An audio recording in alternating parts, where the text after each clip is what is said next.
మా పిల్లాడు హైట్ పెరగట్లేదని చెప్పి చాలామంది పేరెంట్స్ అడుగుతున్నారు. దానికి ఏం చేయాలి, ఎట్లాంటి ఫుడ్ తీసుకోవాలి అని అడుగుతున్నారు. హాయ్ అండి, నేను మీ డాక్టర్ సునీల్ కుమార్ రెడ్డి, సాయివిన్ హాస్పిటల్ ఒంగోలు నుంచి. మేజర్గా ఇది ఒక 5-6 ఫ్యాక్టర్స్ మీద ఆధారపడి ఉంటుందండి. ఈ హైట్ అనేది పెరగడానికి మెయిన్ బ్యాలెన్స్డ్ న్యూట్రిషన్ తీసుకోవాలండి. For example high protein, high calcium diet తీసుకోవాలి. చికెన్ అని, ఎగ్ అని, తర్వాత రాగి, సోయాబీన్స్ ఇట్లాంటివి తీసుకోవాలి. అలాగే పాలు, గుడ్డు ఇట్లాంటివి తీసుకోవాలన్నమాట. అట్లా ఫిజికల్ యాక్టివిటీని కూడా ప్రోత్సహించాలి. ఈ రోజుల్లో స్క్రీన్స్ పట్టుకొని ఇండోర్లోనే ఉంటున్నారు. అవుట్డోర్ యాక్టివిటీని డెవలప్ చేయాలి, వాళ్ళకి ఎక్కువ ప్రోత్సహించాలి.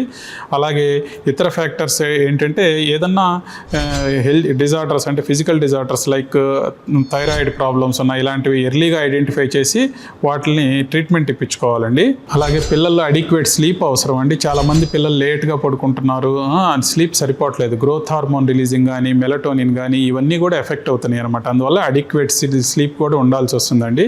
అట్లాగే కొన్ని రెడ్ ఫ్లాగ్స్ ఉన్నాయి. ఫర్ ఎగ్జాంపుల్ 3% కన్నా తక్కువ హైట్ గ్రోత్ ఉంటే, తర్వాత తల్లిదండ్రులతో పోలిస్తుంటే చాలా తక్కువగా హైట్ ఉన్నా కూడా, ఇట్లాంటివన్నీ కూడా మనం రెడ్ ఫ్లాగ్స్గా పరిగణించి వాళ్ళకి ఎర్లీగా ట్రీట్మెంట్ ఇప్పించుకోవాలండి. మెచ్యూరిటీ కానీ, ప్యూబర్టీ కానీ లేట్గా ఆన్ అవుతున్నా అంటే లేట్గా స్టార్ట్ అయినా కూడా ఇట్లాంటివి కూడా రెడ్ ఫ్లాగ్స్ అండి. ఇట్లాంటివన్నీ మనం వెంటనే డాక్టర్ గారికి చూపించుకొని మనం సరి చేసుకుంటే మీ పిల్లల హైట్ డెఫినెట్గా బాగుంటుందండి. Thank you very much.